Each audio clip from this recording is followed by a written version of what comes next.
Hey guys, it's Joe.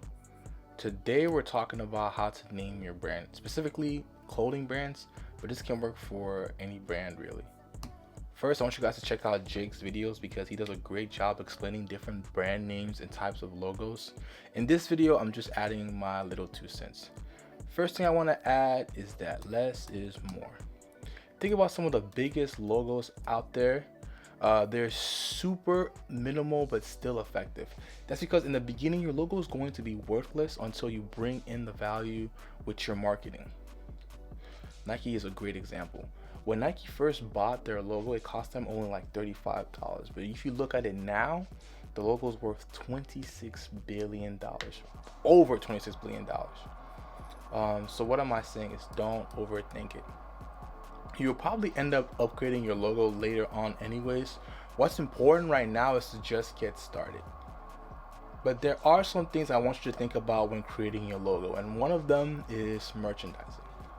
Can your logo be mass produced in different types of merchandise?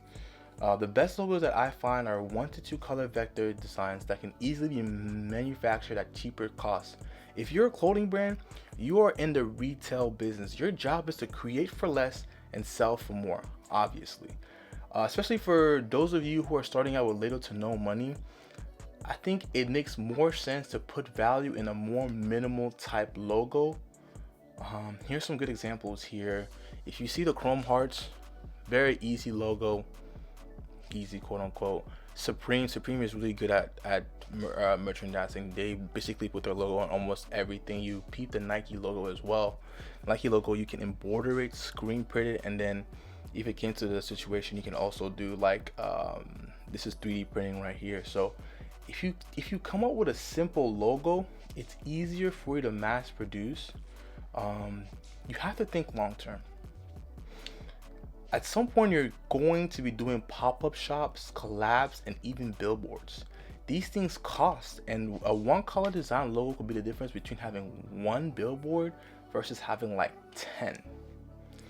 So these right here are actually some examples of bad logos that I think. The Murakami flower, for example, and then there's a reason why these aren't necessarily like clothing brand logos, because it'll be really tough to mass produce most of these logos, especially this one.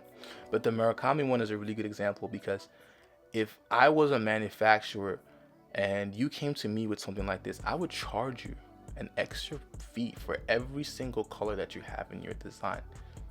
This one is just tough because it's multiple layers, and then all of these, most of these are multiple layers. I mean, they'll be really tough. I mean, think about wanting to create an embroidery of this or 3D printing. This would take so much more effort and money than it would be to just use a Nike logo, like a Supreme logo, where it'd be easy to mass produce, put on billboards, put on clothes, put on t-shirts. The next thing I want you to think about is creating a fluid name for your brand. Be like water. Make it open to interpretation. It's good to have a target demographic of people that you're willing to sell with, but don't make it so niche that you're excluding other demographics. These are some of the good examples that I have up here. Unfinished Legacy, World Envision. They obviously have their niche group of people that they're looking to market, but this is open to pretty much anybody. If you find clothes from Unfinished Legacy that you really like, you can get it. God is Dope, that's pretty general. I mean, different religions have different gods, so you could still wear this type of clothes. I'm not saying necessarily like a Christian god or a Muslim god. So their apparel is still open to everybody. Another good example is my brand.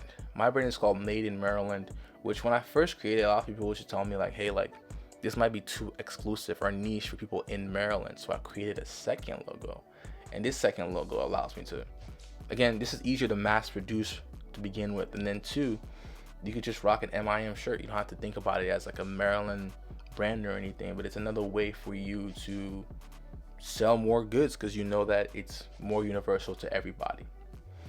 And then finally, another advice that I would give you is do not ask your friends or family for opinions on your brand or logo. This is advice for all aspects of your business and life. Ask someone that is actually in your field, or preferably more successful in your field, about advice for your logo. Never ask a fish how to catch a fish. Ask a fisherman. that's pretty much it, guys. Get back to work.